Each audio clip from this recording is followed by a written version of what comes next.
So we are here with our visiting scholar from University of Otago, Dr. Erwin Lamping, here with us. So he is an expert of membrane protein, especially in Candida albicans, and he was graduated from the Austria, I don't know the university name, but now he is currently working in University of Otago. So he has collaboration with our laboratory. So here we are with my students also. We have Fahmi, Esma, and Aidin at the back. Yeah.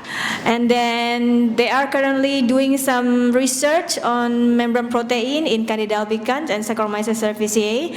So without further ado, please welcome our guest, Dr. Erwin Lamping. The time is yours. Thank you. Hello, everyone. Do you understand English? Can you understand what I'm saying? I'm surprised because I come from Austria. I speak German also. My first language is German. And I don't think everyone in Germany would understand English at your age. So I'm very impressed with that. I'm sure you've heard of New Zealand. It's a quite far away place. It's an island in the South Pacific, and that's where I have lived for the last 30 years. I grew up in Austria and have done my studies at the Technical University in Graz, and today I have the privilege to give a presentation to you. And I have to admit, I'm not a lecturer, I'm a research scientist. So I only teach postgraduate and postdoc students in the laboratory. And I hope that I don't talk too complicated for first-year students. I try my best. So, next slide. I'll give you a brief introduction. Next slide. So I'm sure you might have heard of antimicrobial resistance and how it can be a problem because it is predicted that within the next 30 years or 20 years, there'll be about 10 million people die each year of antimicrobial resistant pathogens that simply cannot be treated, and it is quite a serious concern. And the number of drug-resistant bacteria keeps increasing. So about 10 million people are estimated to die each year because the infection simply cannot be treated because they are resistant against all the existing drugs that you can think of. Next slide. But often people forget that fungal pathogens can also be quite serious, and they can cause up to about 1.5 to 2 million people die each year. But those people are usually immunocompromised. Those are sick people, elderly people, cancer patients that have immunocompromised, that are immunocompromised.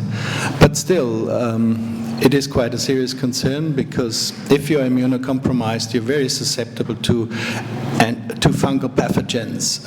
And the major fungal pathogens are Candida albicans, which is causing a lot of maladies. Where is it? Candida albicans, or Candida species in general, but the major pathogen of candidiasis is really Candida albicans. About 1 million people have serious life-threatening infections each year. Cryptococcus neoformans is another important fungal pathogen that causes, especially in AIDS patients, and it often causes the death of AIDS patients.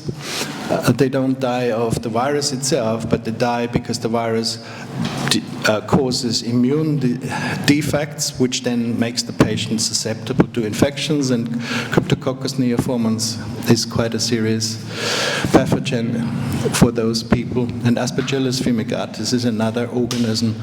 Next slide. So the World Health Organization in 2022 came together and decided on which pathogens, fungal pathogens, are the most lethal, the most dangerous, and they wanted to highlight and focus people's minds and researchers' minds to focus on research in these particular pathogens because they are of critical priority.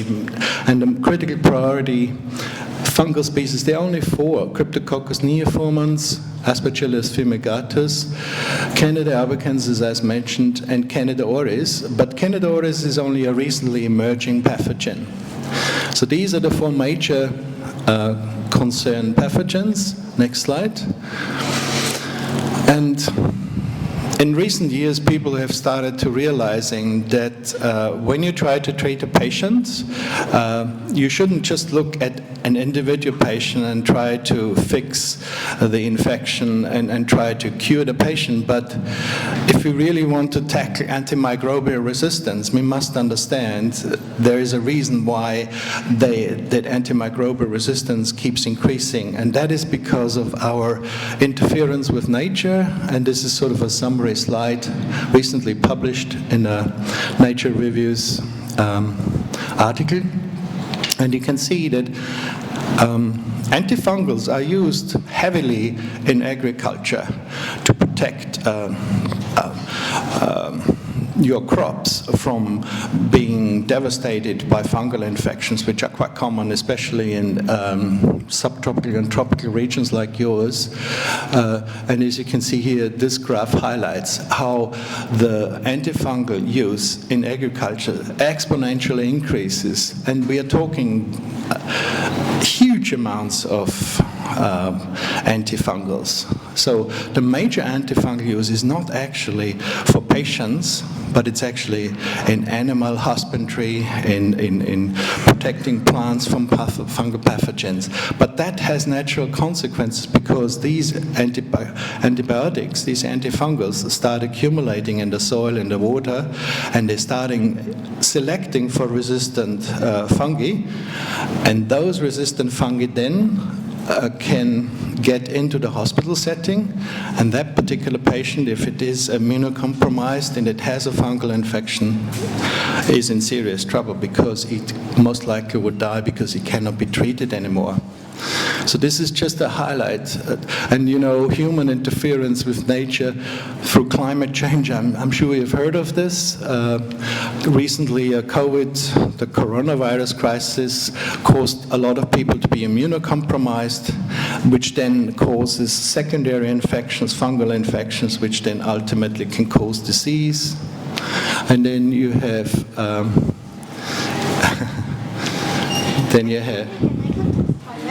Yes, you can. I don't know. Where's the toilet?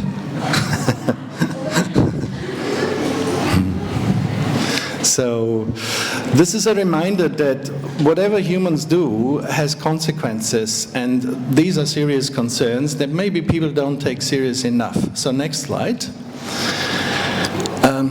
I just jump straight into it, into the field that I'm interested in, and the major antifungal in use, both in agriculture and in hospitals, are azoles. And azoles target one particular enzyme of the ergosterol biosynthesis pathway.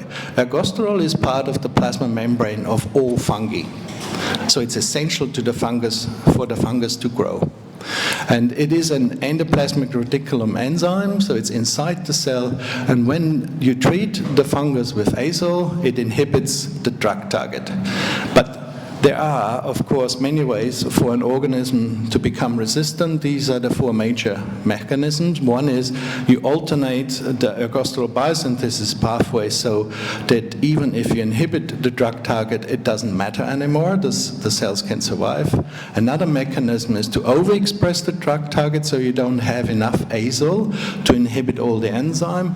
The third one is you can have mutations in the drug target so that the antifungal, the azole, doesn't bind and doesn't inhibit the enzyme. And the major mechanism of concern is overexpression of efflux pump, and they cause very high levels of resistance.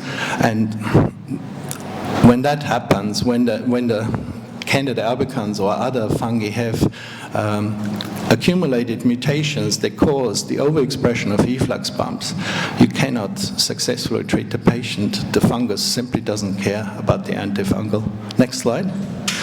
So here And I want to introduce a simple, I work mostly in Saccharomyces cerevisiae, but I do study antifungal drug resistance mechanism of all fungal pathogens. So how can I do that? We do that because we use Saccharomyces cerevisiae simply as a host organism for cloning purposes and for biochemical and microbiological studies. It's simply a host, a model organism that is very well suited to study proteins from other organisms. You simply clone the genes for those proteins into Saccharomyces cerevisiae, and then you can study those proteins in a non-pathogenic host. So it's safe to work with, but you can still study the enzyme that you're interested in, or the efflux pump that you're interested in. And over the last 20 years, I and my colleagues in New Zealand have developed and patented a Saccharomyces cerevisiae expression system to overexpress membrane proteins. Next slide. This is a reminder of why we use Saccharomyces cerevisiae. Maybe you are not aware of it, but Saccharomyces cerevisiae is baker's yeast, and that's what it looks like. It's a single cellular organism, and it's used to produce bread, beer. So it's one of our best friends, or my best friends, because not only is it useful in genetics, but it is actually very useful for many humans for thousands of years. It has been one of our best friends. But we use it because it's a safe organism to work with, it's not pathogenic. We can use Saccharomyces cerevisiae really to study eukaryotic proteins in a safe host that is easy to manipulate. So it can be used to study basic cell biology of eukaryotic cells, because even in Saccharomyces cerevisiae, most pathways and genes are the same as in humans. So you can take a human gene and put it in Saccharomyces cerevisiae, and it will have the same function. So you can study the human or fungal protein of a pathogen in Saccharomyces cerevisiae.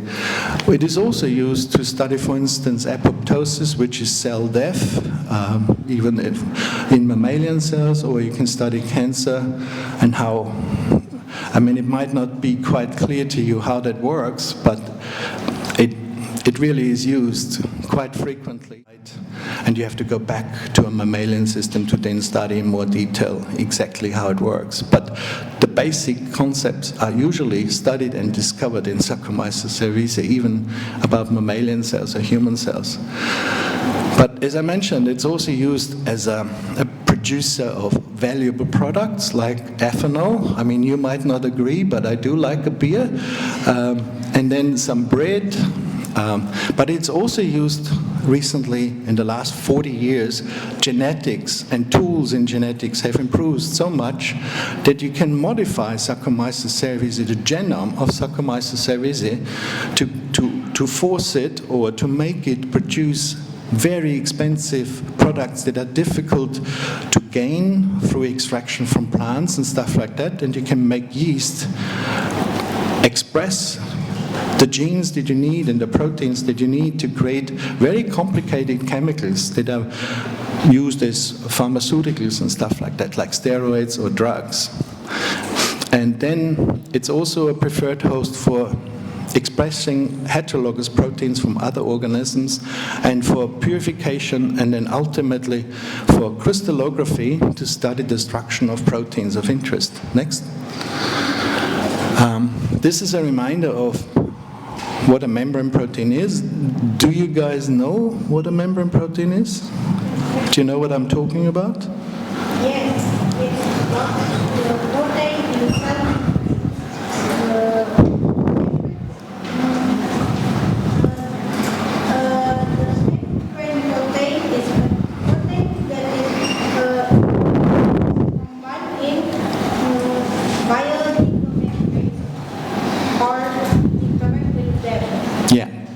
Correct. So a membrane protein.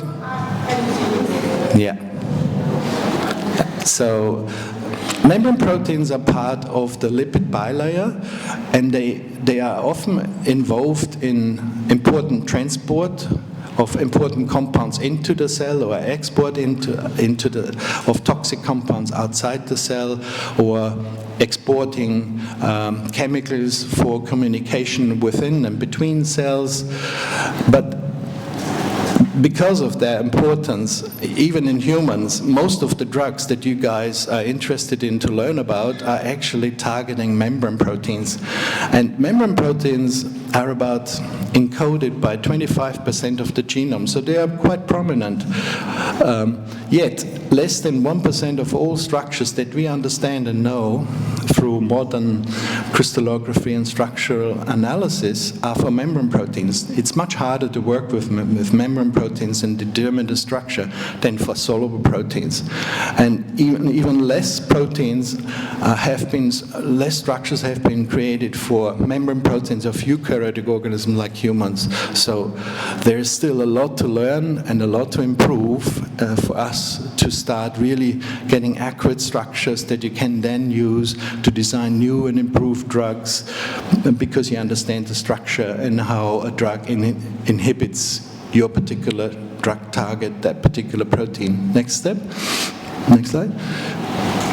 So why do we use Saccharomyces cerevisiae? It really is one of the best studied eukaryotic organisms. It was the first organism whose genome has been completely sequenced in 1996.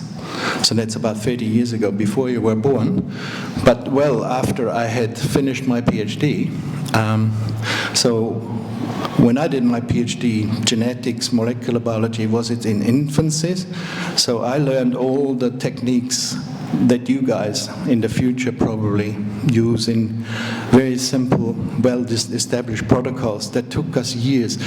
What takes 2 hours today has taken me 2 years then to achieve the same output. So it has exponentially increased our abilities to study and clone genes and understand the structure of proteins.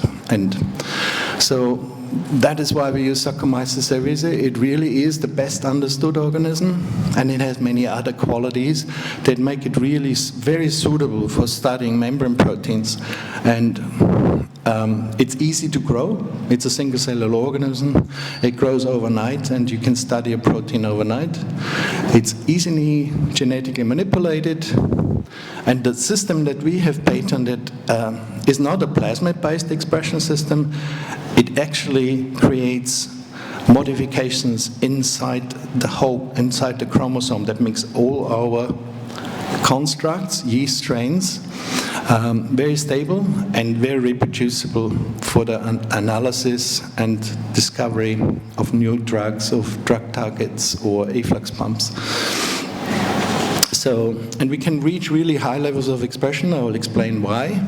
So if you grow a simple 1 liter yeast culture overnight, and we use that as a material, as a starting material to isolate proteins, we can end up with pure protein of 1 to 5 milligrams, which is more than enough for crystallography and X-ray characterization of proteins. So it's a really powerful host, Saccharomyces cerevisiae. Next slide. This is the host that we use. It is a genetically modified Saccharomyces cerevisiae strain that has 7 of its major efflux pump. Those are the genes that are called PDR5, PDR10, PDR11, 12, SNK2, UR1, and 1 vacuolar ABC transporter, which is also an efflux pump, YCF1. This particular strain, next, is very sensitive, is very sensitive to drugs. That means most drugs that work against humans also work against yeast, because humans and yeast, as I said, are really eukaryotic cells. They have the same essential genes. What is essential in humans to survive is also essential in yeast to survive. So because we deleted these 7 major efflux pumps, it makes this particular cerevisiae strain extremely sensitive to all these drugs. Next. And then we created a plasmid that helps us to create an expression, a transformation cassette. This plasmid is called PABC3. It's an E. coli plasmid. So it's using classical genetics to clone next open reading frames into restriction sites. And maybe now I'm starting to lose your understanding or attention, because I'm not sure how familiar you are with cloning, but these are very simple concepts, but maybe for you a bit much. Does anyone know what a restriction enzyme is? Nope. Okay. So this is a piece of a circular piece of DNA, and there are enzymes that recognize the specific DNA sequences, and those DNA sequences are, in this case, unique in the entire 5,600 base pairs of that DNA sequence. And that means I can clone genes of interest into these two restriction sites here. Those are simple 8 base pair DNA sequences where a particular protein can bind and cut the plasmid. And if you have 2 cutting sites right next to each other, you can open that plasmid, and you can then also amplify by PCR a gene here in red, and that gene, by primer design, you can introduce the same DNA sequences in the front and at the start and the stop of the open reading frame, and you can then, through another enzyme, ligate this piece of DNA into that plasmid. You can close the circle again, and then you get a plasmid that has open reading frame as part of its circle.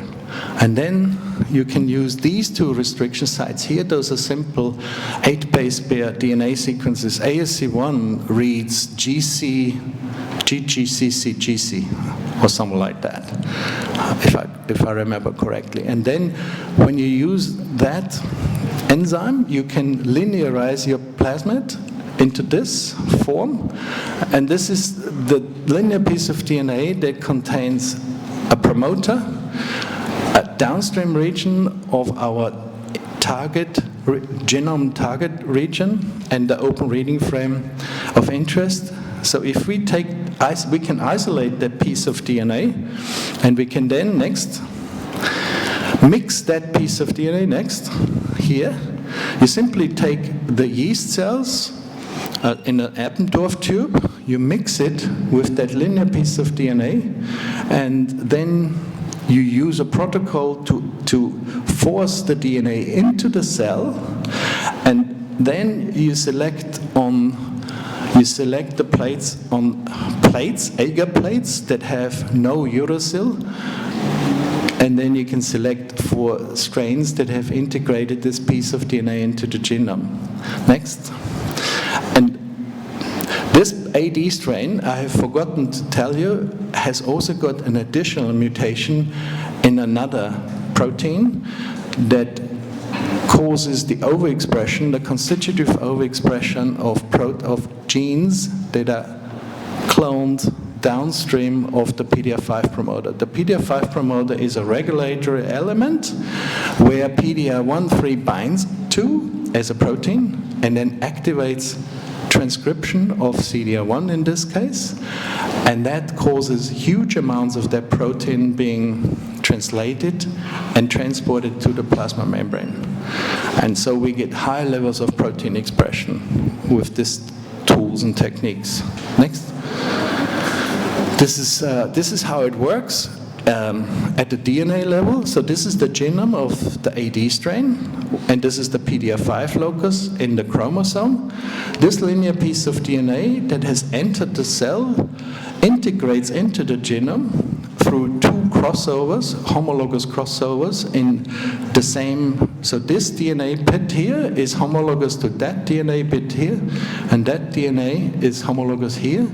And there are enzymes in the yeast that can recombine DNA and integrate the DNA into the genome. So this piece of DNA replaces that piece of DNA, and after you have selected positive transformants that contain the ura-free marker that are able to grow on minus uracil plates, they then have integrated this whole cassette into the PDR5 locus. Then you can isolate a bit of DNA from that transformance, and you can use PCR to amplify the whole genomic region and the correct sequence of it. So maybe that's a bit complicated for you, but sooner or later I guess you will learn more about it. And then next, as I've said, this process takes about 2 or 3 weeks that I have gone through with you just now. You have to create a plasmid, you have to then transform it in E. coli, a bacterium, you then have to isolate the plasmid from the bacterium, you then have to take that piece of DNA, place it into the Saccharomyces cerevisiae strain, select for transformance, you then amplify the DNA from that genome, and you then have to sequence it. All of it takes about 3 weeks. But we have since then, next, created a new system where we can simply amplify individual bits of DNA from existing plasmids. So we amplify, for instance, the left arm of that entire cassette that I've just mentioned before, which is the PDR5 promoter. We have an open reading frame here, and we have the downstream fragment. And we then mix those 3 DNA fragments and again transform into yeast and select for cells that can grow on urofree, meaning they have integrated this whole piece, these 3 fragments, through 4 homologous crossover events in one step. So you simply amplify by PCR, that takes 2 hours. You run a gel that takes another hour to confirm that you have amplified correct pieces of DNA. You then mix those 3 fragments together at equimolar amounts, the same amount of each. You then mix it with our yeast, and then you select for cells that can grow on urofree, and then you get the same result as I have shown you before, which took 3 weeks. This takes only 2 days, 3 days. So we have created tools basically to study heterologous proteins in this particular very sensitive host to very high levels. And we use that next. I mean, this is just a reminder that what we have created now and the tools and techniques that we have created also allows us to, if you extend forward into the future, 3 fragments, for instance, each fragment contains 3 different genes of one metabolic pathway. You then amplify those like this, so you have 3 transformation cassettes, A, B, and C, or 1, 2, and 3, and you design them in such a way that they all have only one homologous partner, either in the genome on the ends, or between A and B, or B and C. And if you make that like this, you can take those 3 bits of DNA and with one step transform into yeast, and you have created a whole new metabolic pathway. And hopefully, if these 3 genes create active protein from a plant, for instance, or somewhere else, they create the same product as the plant does. That's a metabolic. So that's called, so this is the future. If you have heard about AI, computer technology and stuff, synthetic biology and metabolic engineering are currently hot topics because they allow you to modify, they even allow you to synthesize whole genomes, whole organisms from scratch. You design on the computer the sequence, the DNA sequence that you want with all the genes that you want. You synthesize those genes, and you can actually use yeast as a host to create whole chromosomes purely designed by human. So this is only a very simple example of what's possible already today. So synthetic biology, metabolic engineering is equally powerful as AI, and it uses AI to synthesize genes that don't even exist in nature anymore. So this is the future, and the tools that we've created can potentially be used for that purpose too. Next. So now I want to talk more about drug discovery, which you guys might be more familiar or interested in. Back, next. So these are the applications that we use the AD strain for, like we use it to study the structure and function of the proteins of the drug target, azole drug target, of the efflux pumps.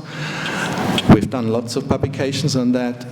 We also overexpress efflux pumps from various fungal pathogens and study them in AD delta.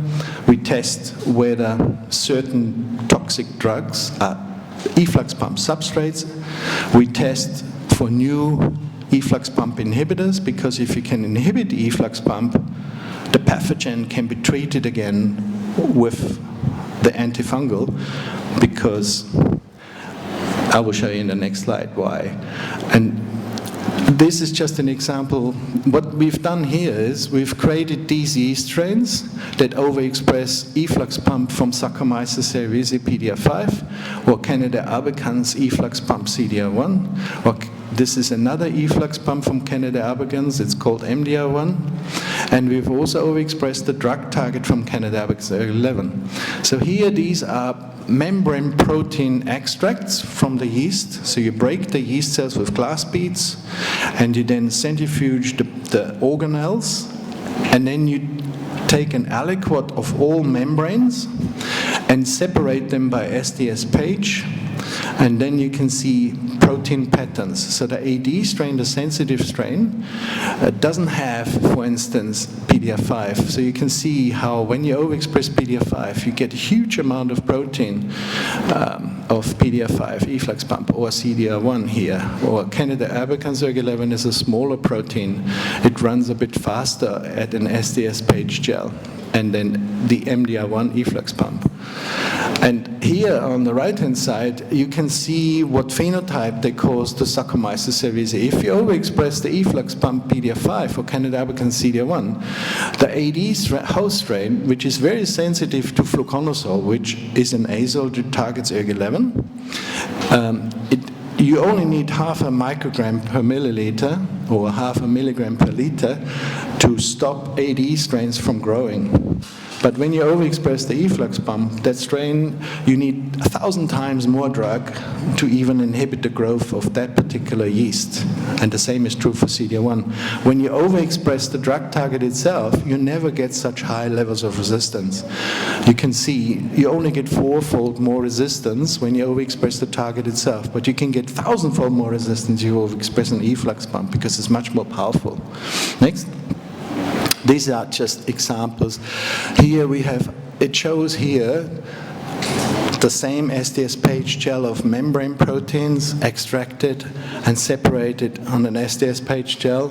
And you can see that Saccharomyces cerevisiae ERG11 all the way to Aspergillus, those are all different fungal pathogens, albicans, glabrata, Candida krusei, Cryptococcus neoformans, Aspergillus fumigatus. They do express quite well. And also, here on the right-hand side, we have overexpressed a number of efflux pump from a number of fungal pathogens. I've shown you before PDR5 and CDR1, but we've also overexpressed many other efflux pump that are known to be important for drug resistance in these important fungal pathogens. And we've also overexpressed human ABCB1, which is another efflux pump in humans. It is functional in Saccharomyces cerevisiae, and it works like in humans. And it causes you resistant to cancer drugs, for instance. So if a cancer patient doesn't respond to a drug treatment, it's most often because this efflux pump is overexpressed and it protects human cancer cells from dying. And that's not good for the patient. Next slide. This is just a reminder, so you know what I'm talking about. I personally am a visual person, so when I talk about CDR1, it means nothing, but if I show you how it looks like, it starts making sense. So this is an efflux pump, and this is the plasma membrane in blue. So ABC transporters and all efflux pumps have the same overall topology. Of course, in detail they are different, but overall they use two large nucleotide binding domains that bind ATP and hydrolyze ATP here. So these are the ATP molecules. By binding and hydrolyzing, they force these two nucleotide binding domains to come close and separate, close and separate. That forces the transmembrane domains where the efflux pump substrates or inhibitors, they bind here in the transmembrane domain. And then they get either effluxed through this channel into the extracellular space by binding and hydrolyzing ATP. So it moves like that, and it squeezes efflux compounds out. So next slide. These are, I've already shown you before, that when we overexpress these different types of ABC efflux pumps from different fungal pathogens, all of them cause significant increased resistance to fluconazole or itraconazole. But you can see that it varies. It depends on the specific efflux pump. Some efflux pumps are more efficient than others. Like, for instance, cerevisiae PD5, it causes huge amounts of resistance, 1,000-fold increased resistance levels to these efflux pump substrates. But, for instance, Cryptococcus neoformans NDR1 causes only a 10-fold increased resistance to fluconazole and a 1,000-fold increased resistance to itraconazole. So it really depends. Every efflux pump has its own unique pattern. And these are the drug target ERG11. It only causes about 10-fold increased resistance to its azole. And here on the right-hand side, rhodamine 6G is a fluorescent compound, so you can load and make the cells take up this fluorescent red fluorescent dye, and then by adding glucose to the cells, you can activate ATP production, and when you have ATP, these efflux pumps become active. The efflux rhodamine 6G into the medium, and you can measure rhodamine transport by measuring the increase in fluorescence in the medium. So that's another assay, a whole cell assay. So by starving the cells and loading them with rhodamine 6G and then adding glucose, within minutes, fluconazole fluorescence, rhodamine 6G fluorescence increases, and you can then measure the activity of these efflux pumps in live cells. Next. So these are examples of simple assays, disc assays. So you have an agar plate that contains your cell of interest, like in this case at the top here. This is the sensitive AD strain. It's sensitive to all these drugs that we have tested. So you place 10 micrograms of fluconazole or 0.2 micrograms of itraconazole onto those discs here. And then the sensitive host strain cannot grow in the presence of these drugs. So you get inhibitory zones surrounding. As you can see here, for instance, this is an ABC transporter from Cryptococcus neoformans. But this one is not so efficient in transporting fluconazole. It can transport itraconazole well. So with these types of assays, you can study the substrate specificity of your efflux pump, which is very useful. Because if you develop a new drug, you can ask, is this new azole likely to be an efflux pump substrate? Because if it is useless, because then I again have the same trouble with azole resistance. But if it is not, then it's a better drug, because the organism, even if it overexpresses cerevisiae PD5 or Candida albicans CD1, stays sensitive to that drug. So this is a simple assay, a disc assay, but then a more complicated assay next for drug discovery is called if you want to find efflux pump inhibitors. So the idea of an efflux pump inhibitor is here, that inhibits, for instance, the efflux pump of Candida albicans CD1 in the plasma membrane. It binds to CD1 and it prevents it from being active. That means the AD strain here, our host strain, is very sensitive to fluconazole. I've shown you that. But when you overexpress CD1 here to high levels, all the azole is pumped out of the cell. It doesn't reach the drug target ERG11. These cells are fully resistant to fluconazole. But if you had an inhibitor that inhibits the activity of this efflux pump, then the cells become sensitive again. So that will be called combination therapy. So you have two drugs. One drug that works, and another drug that prevents resistance from developing. And amoxicillin is an example of that. You have a bacterial penicillinase inhibitor, but E. coli and other bacteria become quite easily resistant to penicillin. But they have found a new inhibitor of efflux pumps. Oh, no, it's not efflux pump inhibitor. I think it's the penicillinase inhibitor, and that sensitizes cells. So it's a combination of two drugs that you take, and it prevents resistance from developing much more efficiently than penicillin alone.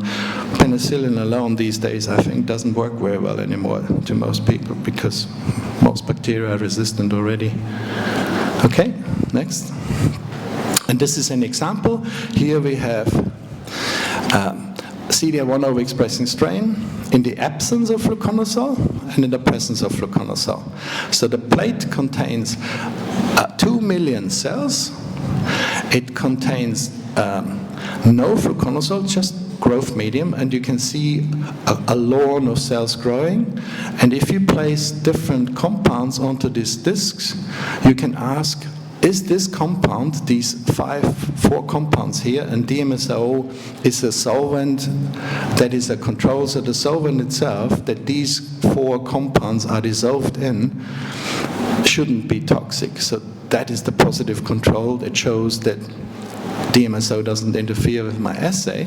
That's expected. It doesn't inhibit growth. But the question is, do any of those four new inhibitors that we're interested in inhibit CDR1 efflux pump? Here on this side, you have the same amount of cells, but you also include high concentrations of fluconazole, but low enough that the CDR1 overexpressing strain is actually resistant. So normally, in the absence of inhibitors, if there's nothing on here, like DMSO only, that doesn't interfere with your assay, the cells can grow, even in high concentration of fluconazole, because they overexpress CDR1. But when you inhibit CDR1 with a new inhibitor, you expect a growth inhibitory zone. So compound 4, for instance, in this case, that you don't know what it is, would be a good candidate as a new efflux pump inhibitor that you could use in combination with phasals. So this is just an example of the type of assay, simple assay you could use of our yeast to search for new fungal efflux pump inhibitors. And C4, for instance, is a really good inhibitor because down here we have done the same assay with the same, everything the same. The only difference is that up here the cells are CD1 overexpressing, and down here the cells have a different efflux pump MDR1 overexpressing. And here we want to develop an inhibitor that is not inhibiting MDR1, but specifically inhibiting CDR1. And you can see that, for instance, compound 1 here inhibits both CDR1 and MDR1. So does compound 2. But compound 4, which is the lowest amount, is much less of compound 4 than, for instance, compound 1. So at very low concentration, it's a very effective inhibitor of CDR1, but it doesn't at all inhibit MDR1. So that is a way of, depending on which cells you use, you can search for specific efflux pump inhibitors. And then next, you can also search for broad-spectrum efflux pump inhibitors that inhibit all efflux pump or fungal pathogens. So here is the same assay, just a different plate. This is a rectangular plate, the previous one was a round plate. But the same principle applies. On the left, there's no fluconazole, and on the right, there is fluconazole, high concentrations. If the drug, there are 8 drugs that we test. These are milbemycin, eniatin, FK506, and oligomycin. They are all secondary metabolites from bacteria that are actually, like FK506 is used in the clinic to inhibit the human immune system. And it's also known to be a very good efflux pump inhibitor. So when you look at number 7 here, you can see it inhibits cerevisiae PD5 efflux pump. It causes cerevisiae PD5 overexpressing strains to become sensitive again to fluconazole. And FK506, also good inhibitor of Candida albicans CDR1. It doesn't inhibit Candida albicans CDR2. Those two efflux pumps, CDR1 and CDR2, are closely related. They look very similar from Candida albicans, but only CDR1 is the major contributor to azole resistance. And interestingly, it behaves differently. It doesn't respond to the presence of FK5/6. But all the other, like Glabrata CDR1, this is Glabrata PDH1, Candida krusei ABC1, Candida albicans MDR1, they all appear to respond to FK5/6. So that would be a good candidate, if you didn't know what it is, for a new broad-spectrum efflux pump inhibitor that you could use in combination with azoles. So these are the types of assays that you can do. Next. This is just a reminder of how promiscuous, how many different types of molecules an efflux pump can use as a substrate and protect the cells against. These are all toxic to yeast, Saccharomyces. Azoles up here, they are all inhibiting, all of these 6 azoles are inhibitors of ERG11. And they're all substrates of CDR1. So if you overexpress CDR1, they can protect you against miconosol, fluconazole, itraconazole, ketoconazole. But CDR1 can also protect cerevisiae against nitrates in a completely different compound. It makes holes in the membrane and kills cells. Monensin does very similar.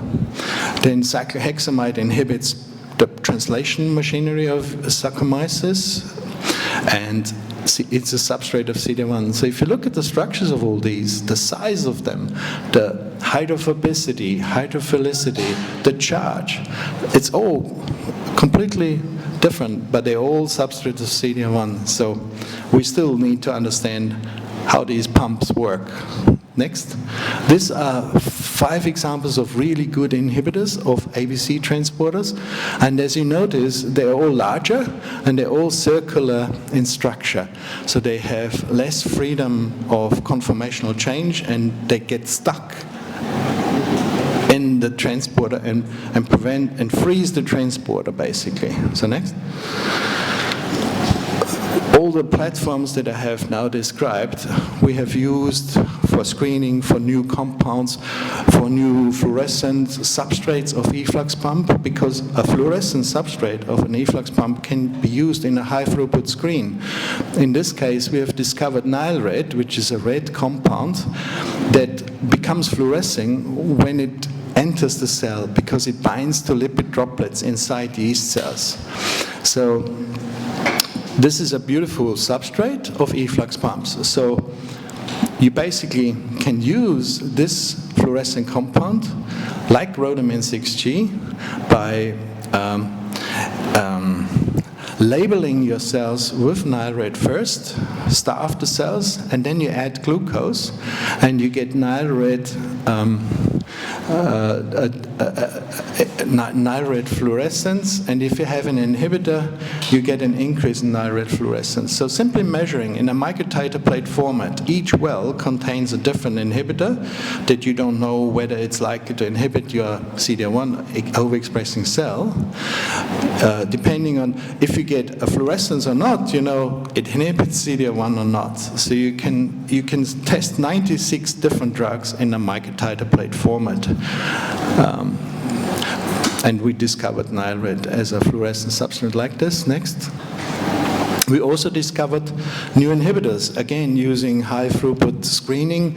In this case, we screened known drugs that have been approved by the FDA in America, and we wanted to know whether some of these drugs might also be potentially useful efflux pump inhibitors, because then you wouldn't have to go through the approval process. It's already safe to use, but no one actually looked whether it's potentially an efflux pump inhibitor, so you could use this in combination with azoles. And we discovered in this case clorgalin. It really was a broad-spectrum efflux pump inhibitor. It prevented efflux of Nile red or rhodamin 6G, which we used for the screening purpose. And the molecule is a very simple molecule, and we found out later that how it works and how it inhibits transport of azoles is actually quite a unique mechanism, and I don't want to go into detail because it's already complicated enough, I guess. Next. So this is the summary of our findings when we screened 1,200 different approved drugs, whether they are inhibitors of efflux pump, and we found that only 4 of them were really good efflux pump inhibitors, inhibiting between 50 and 90, almost 100% of CDR1 efflux pump activity. Some of them also inhibited CDR1, but some of them were specific for CDR1, as you can see. For instance, pentixyl dihydrochloride inhibited 50% of CDR1 efflux pump activity, but it didn't inhibit at all CDR2. So next, you can do liquid drug susceptibility assays. You can ask, how does clogylin, where is it? So azole alone, clogylin alone, so it drops to below 2.5. That means you make this CDR1 overexpressing cell in the presence of clogylin sensitive again to fluconazole. And the FITSI index is a quantitative measure of whether a drug is a good efflux pump inhibitor and whether it is synergistic with another drug. And next, there is a formula. So if you want to know whether a drug is synergistic with another drug, meaning the combination would be really good, is by measuring the drug susceptibility in the presence of another drug, of an inhibitor like fluconazole in the presence of clogylin, divided by the MIC, the drug susceptibility of the cells without the inhibitor present, and then adding that to the clogylin in combination with fluconazole and the clogylin alone. And then you get a value next. And the FITSI, if the FITSI is below 0.5, that means the 2 drugs are synergistic. And you can see, in this case, for CDR1, a combination of clogylin with fluconazole is really, really effective. You get a really low FITSI value, meaning you don't need much of both drugs to inhibit efflux pump activity. So those are how you can quantify combination therapy efficiency. Next. And this is a plate assay. It's the same as I've shown you before, but these are real clinical isolates. They are really resistant to azoles. They have been isolated from patients that have been treated against candidiasis or a serious fungal infection, and I think most of them died. They were AIDS patients from the 1980s and 1990s when Candida albicans infections became a real concern because they killed many AIDS patients. And because many AIDS patients needed to be treated with azoles like fluconazole, and they needed to be treated continuously over months and months and months in the presence of that azole, the Candida started evolving resistance, and the AIDS patient simply died after a few months because the Candida species evolved resistance. And how they did that is by overexpressing CDR1. So this Candida albicans isolate is highly resistant, and it's because it overexpresses CDR1. And when you test, for instance, whether clogylin can inhibit or revert resistance, fluconazole resistance of this albicans isolate, it's not so good, meaning this albicans isolate has a different mechanism that causes it to be resistant to fluconazole. But this isolate here, you can really sensitize it to fluconazole back to normal levels. That means this particular clinical isolate overexpresses CDR1, and that is why it's resistant to fluconazole. When you add clogylin, you can inhibit the efflux pump function and sensitize the cells. That was a test of whether the clogylin-fluconazole combination might possibly prevent drug resistance of Candida albicans, or in this case Candida glabrata, another important Candida pathogen that causes trouble for immunocompromised people. And the answer was yes, you can do that. Next. So this is summary. I'm at the end of my presentation. I just want to summarize a little bit what I've shown. We basically have developed a really powerful set of tools to study for membrane protein expression host. The patented expression technology delivers very consistent, very reproducible, and very robust expression levels of proteins. It is easy to use, it's fast. We have developed tools that are very cheap, because if you work with mammalian cell lines to new drug discoveries and stuff, you pay 100 to 1,000 times more for that screen. So I would say it's smarter to use yeast to overexpress a human protein and to find a target against that protein in yeast, rather than make mammalian cell overexpress your protein of interest and try to find an inhibitor for that, because that will cost you 1,000 times more. This is a very cheap way to do screenings. Of course, you then go back and confirm your findings in a more expensive mammalian system. You have to do that. The strong resistant phenotype that we create is a really powerful way of quickly finding new inhibitors and new substrates and stuff like that.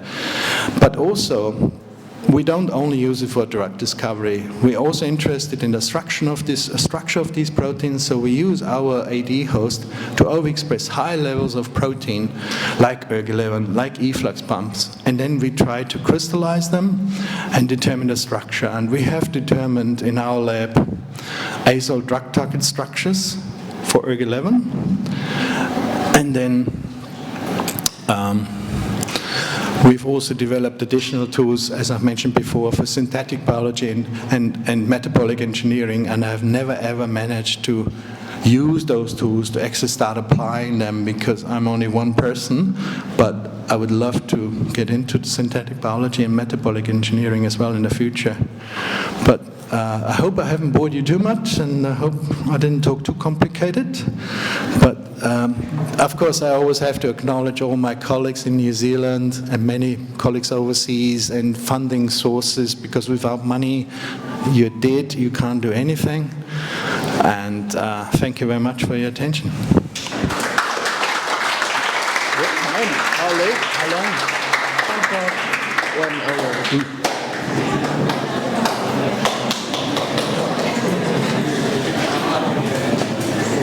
What's happening now? Are there questions or anything, or? Thank you, Dr. Erwin, for the very interesting presentation before.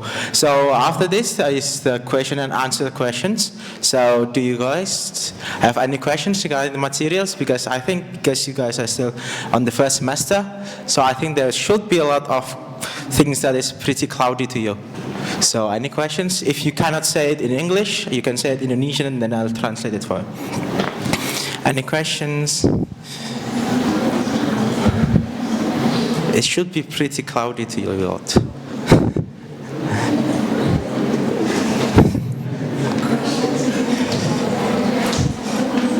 For example, maybe I'll give you for example. Maybe you can ask what's a plasmid, because I do not think you guys know what a plasmid is. Do you guys know what a plasmid is? No. Any questions? Come on, anything. Even the most basic of things, it's fine. You guys are still in the first semester, so it's fine.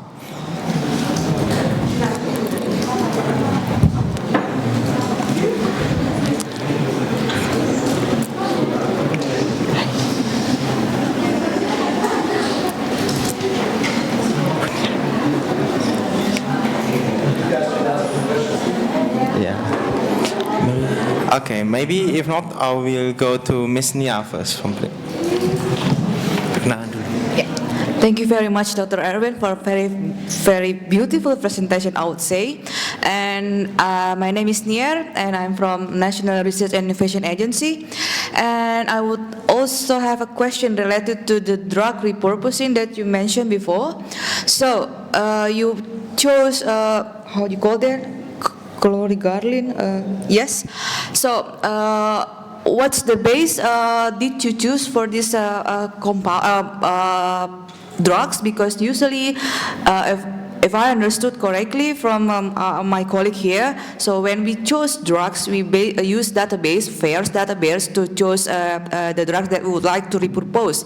So by meaning that there is some report to the database that these drugs can benefit it to patient, which is probably we have HIV patient that the drugs can probably inhibit from periodontitis, and so, but we don't choose based on the structure. So did you choose based on structure for the cyclocargolline before? So how did you choose this kind of drugs? Is it based on database, based on reported from the patients, or just directly looking to the structure? Thank you. Well, thank you. As I said, we just did a blind screen and wanted to know which of those 1,200 compounds that are publicly available, they are a collection of approved drugs that anyone in the world can ask for extracts and then test those extracts against your research of interest. And we basically received those 1,200 extracts, aliquots, and we then screened them with our liquid microplate assays and wanted to know which of those 1,200 compounds inhibit CD1 and CD2 and MDR1. And then we found these few candidates, and clogallin was the best. It was pure, there was no computer design, nothing. Because the thing is, I don't believe in computer-aided drug design. I don't believe in docking compounds onto structures. That sounds a bit extreme, but by being extreme, I want to highlight the fact that all membrane protein structures are inaccurate, are artifacts. They're not reflecting the true structure in a bilayer. Because when you do structural analysis of membrane proteins and purify them to do X-ray crystallography, you take them out from the native environment, you detergent extract them, you purify them, and then you crystallize them. Those crystals will never represent the protein in its native bilayer. That means for docking experiments, for computer-aided drug design, yes, you will get sometimes positive hits, but I think if you use you have a list of 1,200 compounds, you look at the structure, and you predict yourself by knowing how the protein works, I think I'm just as accurate as your computer-aided drug design and docking. I guarantee you that, because the success rate is actually quite low, and that's because the structures are inaccurate. Can I elaborate?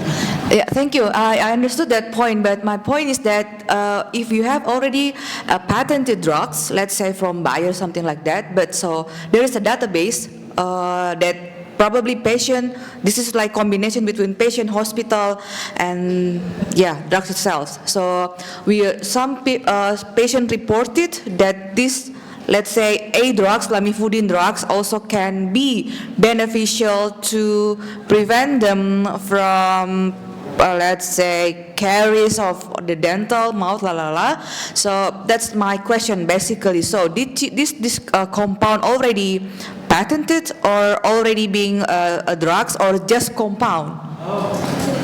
So you're asking about clogallin? Yeah. Are you asking about clogallin specifically? Yes. And you want to know its activity and why it's been patented and why it's been in the public database? The function of clogallin is it inhibits the monoamino oxidase of humans, and it's used as an antidepressant. Okay, so that's the point. But it has a lot of side effects. And it's obvious. I mean, if you look at the size of the molecule, it's very small, so it's likely to bind to lots of other stuff too. So it's not very specific, and I don't think people use it because there's too many side effects. But it used to be, and maybe some people still use it as a antidepressant. So you screen the structure, basically. I mean, there's no report from patient that they have So basically, you screen based on the structure. So there is no report from hospital that this probably can be beneficial for I mean, you can have a lot of drugs. You can have a lot of drugs. You can have a lot of drugs and you don't know which drug is basically can be efflux pump inhibitor. So you cannot choose like randomly drugs, of course. For our considerations, we have some specific keywords that probably still a little bit computer aid, something like that, to really choose the drugs that we would like to propose. So that's the point. Mm-hmm. Okay. But I think I've already answered your question. I don't believe in that approach. I don't think this makes any sense, scientifically speaking, because I don't know any structure that is published in Nature and Science and all those high peer impact factor journals that are actually accurate enough for you to do computer-aided drug design. Yes, for soluble proteins, there's much more soluble protein structures available. They are much more accurate because they are in a native environment, in the water. But if you take a membrane protein out of its native environment and create a structure that you then use for drug design, it's not. I just don't believe we have correct structures yet, and we are trying to use a new technology that doesn't take a protein out from its native bilayer. We try to purify membrane proteins together with the lipid bilayer. You can do that now with new technologies and then study the structure, not with X-ray crystallography, but with a new method that is an electron microscopy method. It's called cryo-electron microscopy, where you freeze purified particles and then take images of millions of them, and then depending on, they are in all possible orientations, frozen in time, and then they can reconstruct the three-dimensional structure, and we're hoping to do that, but of course that's very complicated. So more and more people, you will find recently more and more structures of membrane proteins in the presence of the bilayer, and they use organic polymers like stearic maleic acid rather than a detergent like DDM or something that most people use for crystallography and structural characterization of membrane proteins, because first you have to lift the membrane out of the bilayer to be able to purify it in solution. So that always creates an artifact. It's a bit like in physics. You have the Heisenberg syndrome. That means Heisenberg understood that you can never predict the accurate position of an electron. You can only predict the statistical likelihood. It means if you